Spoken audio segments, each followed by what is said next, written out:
All right, let's start with the nation. Why Tinubu was elected by US-based observer mission. Mischief makers plotting interim government, says defense headquarters. No easy electoral victory again, Buhari tells politicians. Leadership crisis tears Labour Party apart. Obasanjo urges incoming government to begin healing and reconciliation. And pressure on me to go into self-exile, Obi alleges. Okay, let's start with the story about President Buhari was saying yesterday that the outcome of the just past presidential elections and the general elections shows that the era of easy route to power was gone for good. According to him, the loss of many governors at the polls shows the sophistication of voters. The president said that he was shocked by the way ordinary voters expressed themselves during the process, adding that the outcomes of the elections have changed the election landscape for good. He spoke while hosting the newly installed Emir of Dutse, Alhaji Muhammadu Hamim in the Sunusi at the State House in Abuja.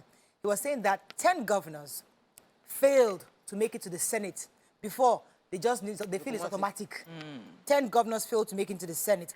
He said there's no longer guaranteed route to power, that the voter is now truly the king when it comes to elections. He also said that Zamfara State Governor Bello Matawalle of the APC also lost his bid to retain his seat.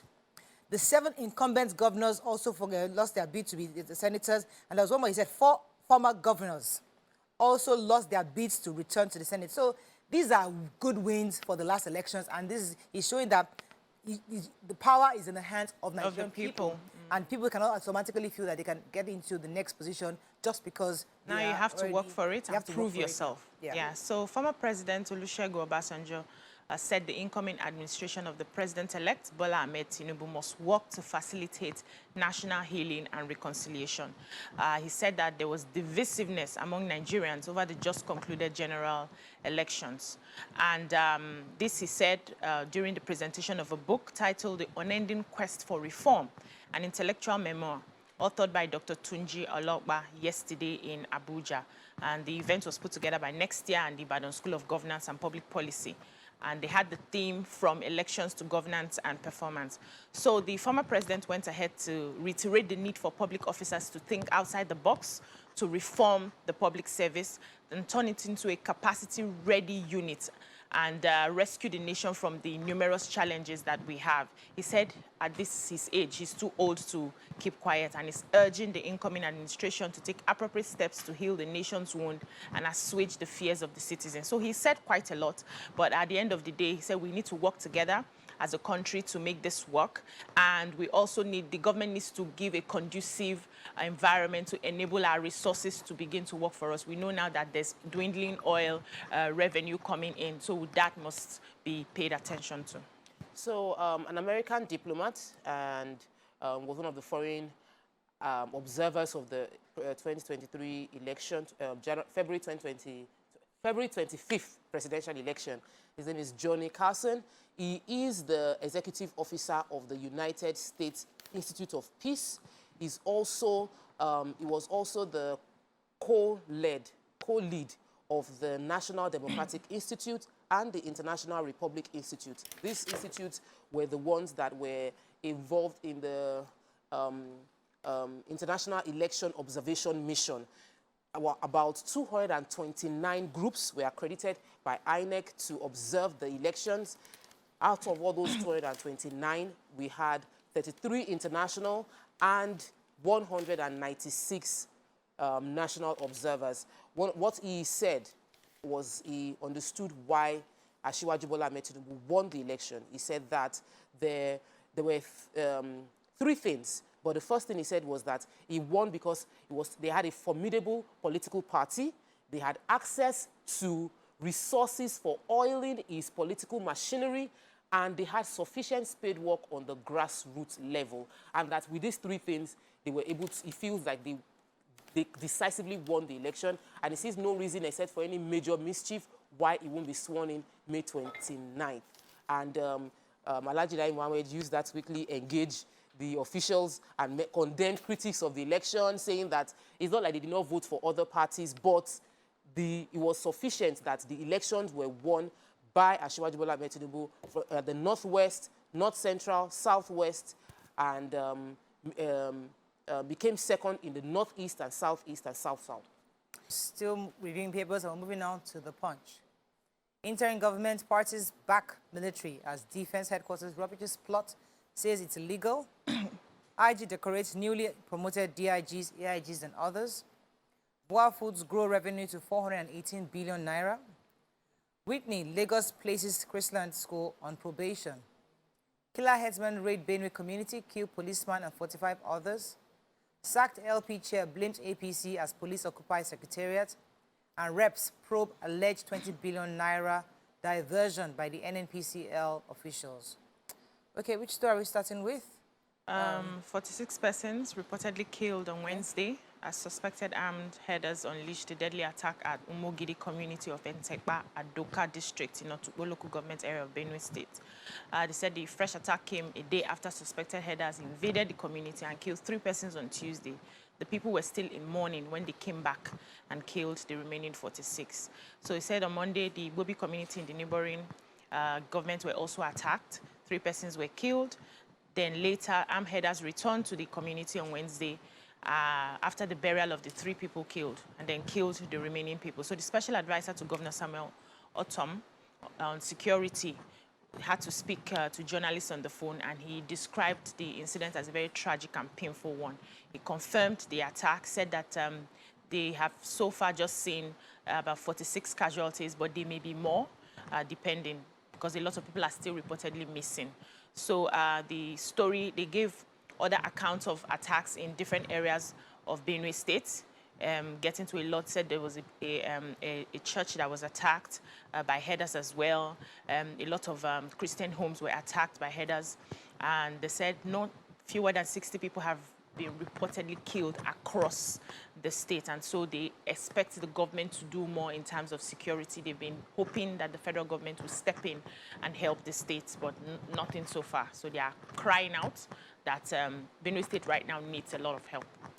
Okay, so the Director of Defense Media Operations, Major General Musa Damadami, said that this is unconstitutional calls for an interim government after the emergence of a president-elect. He was saying some candidates who lost the election and their supporters had been agitating for interim governments, hinging their demand on the reported malpractices recorded during the presidential elections, which was won by the APC candidate. He said, specifically speaking to the newsman, said that on the issue of interim government, it is rather unfortunate. An election has been conducted, INEC has declared a winner, and which is mandated to do. It is not our responsibility, therefore, to speak on that issue, but I know that several calls have been made concerning the presidency, concerning interim government, and it is clear that it is unconstitutional. PDP, APC also agree. PDP said specifically that they agree with the military that interim national government is unconstitutional, and that the PDP are a law-abiding party, and they will have nothing to do with such a plan. The LP, on the other hand, spokesperson Mr. Tai Obasi urged the military to stick to its defense job, and instead of striving to interpret the Constitution, that it's not their job to interpret the Constitution, that the courts are there to do so, that the military should focus on defense and not worry about what the Constitution says concerning interim government or not. Let me take the story about NNPCL. So the House Committee on Thursday set up an investigative panel to look into the Nigerian National Petroleum Company Limited over alleged diversion of about 20 billion naira. This money was sent to be paid to consultants, they said in guise. So like the Deputy Chairman, House Committee on Banking Currency, Afis Kawu, moved the motion because he felt like there's corruption, alleged corruption within that space, that there's an urgent need to investigate the staff of NNPCL that were involved in that conversion and in paying for consultancy. The NNPCL has denied the allegation on Monday before then, but they say they would constitute a committee to look into it. The Speaker of the House has already consequently set up the panel to look into NNPCL. Said the money would have been better spent serving the people, but they feel like there is a 20 billion naira lost in the conversion under the guise of paying for consultants. So we're waiting to see how that pans out. Daily Sun, bloody day in Lagos, Edo, Benue, others. Ohaneze to petition Buhari National Assembly over profiling of Igbo in Lagos. Military rejects interim government dream. Troops eliminate 53 terrorists, rescue 118 victims, destroy 50 illegal refining sites in Niger Delta. We supported Southern Presidency for unity of Nigeria, says Wiki and El Rufai. Obasanjo recommends national reconciliation. And help reps halt 14 billion naira NDDC flood control expenditure. Okay, which story are we starting with? Let me take the highlight of what our troops have been doing recently. So the Defense Headquarters said troops of the armed forces have eliminated 53 terrorists and other criminals in various operations in the Northeast, North Central, and Northwest in the last 2 weeks. The Director of Defense Media Operations, Major General Musa Damandami, said this yesterday in Abuja at a conference, and he said that they apprehended about 59 terrorists and kidnappers, as well as their collaborators, while 118 abducted victims across the theaters of operation were rescued within that period. I said in the Northeast, troops of Operation Hadin Kai has sustained offense operation against the Boko Haram and Islamic State of West Africa province, ISWAP terrorists, and it led to a killing of 29 terrorists and the capture of 20 others, while 54 victims who escaped from the terrorists were rescued by the troops. He also added that a total of 974 terrorists, comprising 77 adult males, 364 adult females, and 553 children surrendered to troops at different locations within that period. They were able to recover a lot of ammunition and I think 2.3 million naira cash from these people. So this is something good that our troops are doing, and we wish them all the best. That we continue to take the stories of the Nigerian army show what so they're that they're actually making effort. All right, Governor Wike of Rivers State invited, guess who? Governor El Rufai to his state to come and commission the, let me name the road, the Eneka Igbo Eche Link Road yesterday.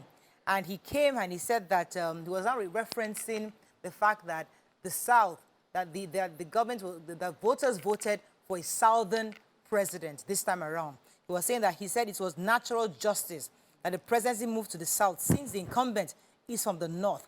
He said, Governor Wike also said that El Rufai specifically, he said you, El Rufai, would have as well combined, coming from the North, from that zone, use your numerical strength to oppress the rest of the country and thwart the quest of the Southern presidency, but they didn't do that. So he was saying that history will be fair to El Rufai and others who stood and insisted that presidency must come down south this time around. So it was, I mean, I'm happy he's still commissioning roads, but I was surprised. I thought it was a pre-election gimmick. So apparently there's still plenty of roads though. Commission. Let him finish. I want to take the story, the major headline. It's a sad story, not a smiling story.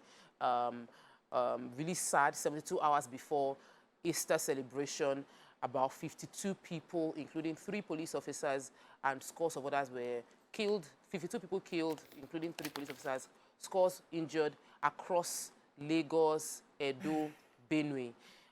Specifically in Edo State, gunmen yesterday killed 3 policemen. They killed them. These policemen were returning to their duties when the attack happened. It was along the Igara-Auchi Road, Edo State. There was exchange of gunshot, but they were able to kill one of the assailants, though 3 police officers lost their lives, and they were able to get about 6 rifles were recovered from them. A few of them sustained injuries from gunshot injuries, and they've been taken to an undisclosed hospital for treatment.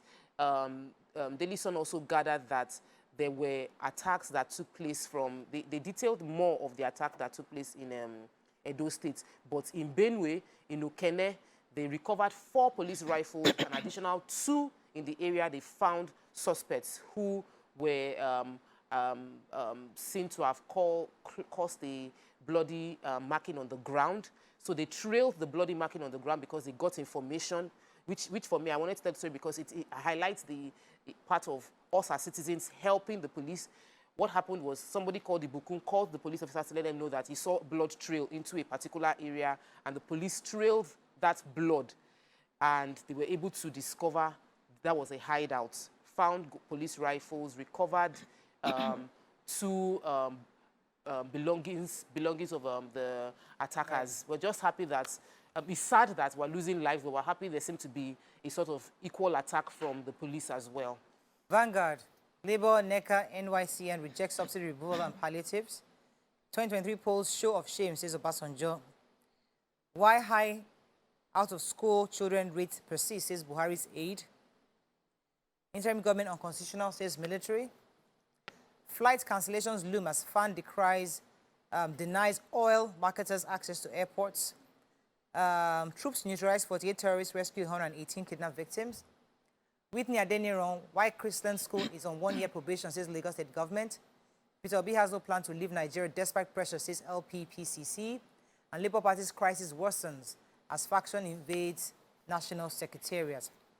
Let me start with the story concerning subsidy, which is something I'm really, really passionate about. We know. So the NLC, that's the Nigerian Labour Congress, the TUC, the Trade Union Congress, and Have NECA, they started again? and also another group now, the Northern Youth Council of Nigeria, NYCN, have all said that government should not even try to remove subsidy without ensuring that local production or no local refinery, like ensure that local refining is done.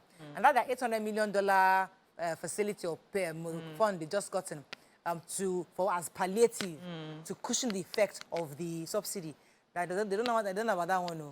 Our own focus is that you must not remove subsidy without ensuring local production. But that money... That money shouldn't be shared. No, wait first. They've not said that. They just said palliative. That's my own...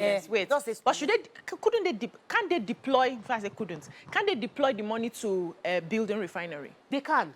Because I feel like, honestly, Morayo, I know it's not a hot topic, but I feel that money, instead of paying the bank facility, they're paying it in 10,000 naira. We took the story earlier in the week. 10,000 won't do anything. 10,000 naira to different people as a direct cash crediting to their account.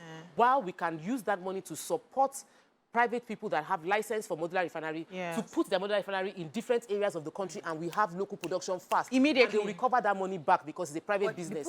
Then we can then deregulate because we have enough local production. But you cannot produce... You cannot have modular refineries overnight. Yeah. It's something that takes time. We do this thing for 18 months. So they had planned this removal of subsidy for 18 months. They had planned... But they just got the money now. 10,000 naira for 18 months. But they just got the money. I want them to...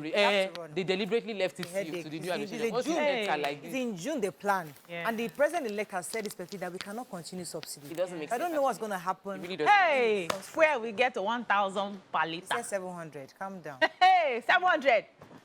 Let's go on a break. Friday, calm down. It's not Monday. It's good Friday. It's not even regular Friday. This is Good Friday.